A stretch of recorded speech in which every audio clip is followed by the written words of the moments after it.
But that's actually how I feel about our next speaker, who I feel like I have known forever, because I think that I actually have known her forever. Justice Gisela Triana has over 24 years of experience on the bench.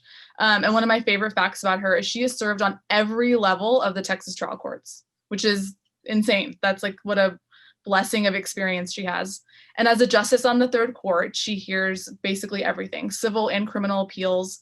And before that, she was judge of the 200th Judicial District Court, where I can attest, as having appeared in front of her, that she is fair and deliberate and courteous. And one of my favorite things about appearing in front of her is, even when I lost, because I did, I feel like I learned something, like I grew as an attorney. And I think that that ability to mentor young people is what makes Justice Triana exceptional. And with our help, she will be the next Texas Supreme Court Justice.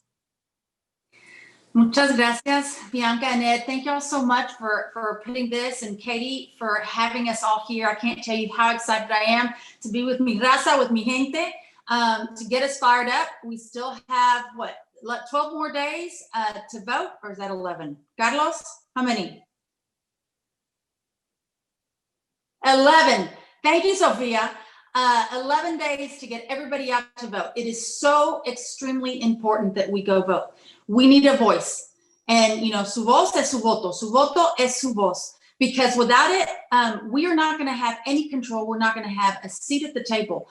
I was the first Latina ever to be elected as a district judge. And I'm seeing two right now, Maria Cantu Hexel and Selena Alvarenga, who are joining our district courts this next year. And I'm so proud that we have representation, Latinas and Latinos, on the courts. But let me tell you, I'm the only Latin person, Latinx of any stripe, to serve on the Third Court of Appeals.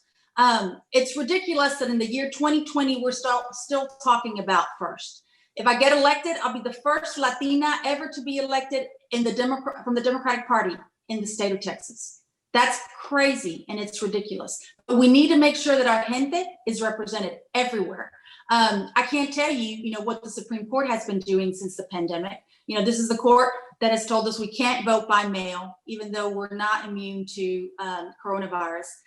This is the Supreme Court that has rubber stamped every single voter suppression order from the governor or from the Secretary of State or from Ken Paxton. It is so important that we have representation. It's so important that you vote, but not only that you go and you vote, but that you vote that whole ballot.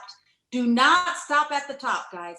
As we all know, we do not have straight party voting this time along. So we need to make sure that our plan, you have a plan, that you've got time, that you're going to spend a little bit more time voting, but that you vote straight from all the way from Biden all the way to our propositions, because everybody needs your vote.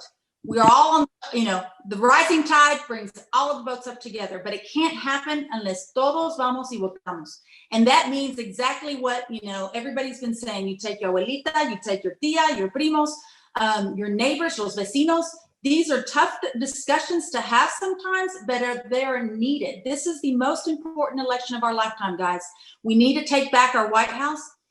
Decency is on the ballot. Democracy is on the ballot. Justice is on the ballot. How we treat each other and how we allow others to treat us is on the ballot. So without fail, go vote. If you haven't voted, you've got 11 more days to do so. Till October 30th for early voting, and then November 3rd, and make sure everybody you know has voted. Thank y'all for having us. Once again, I'm Gisela Triana, and I am your justice on the Third Court of Appeals.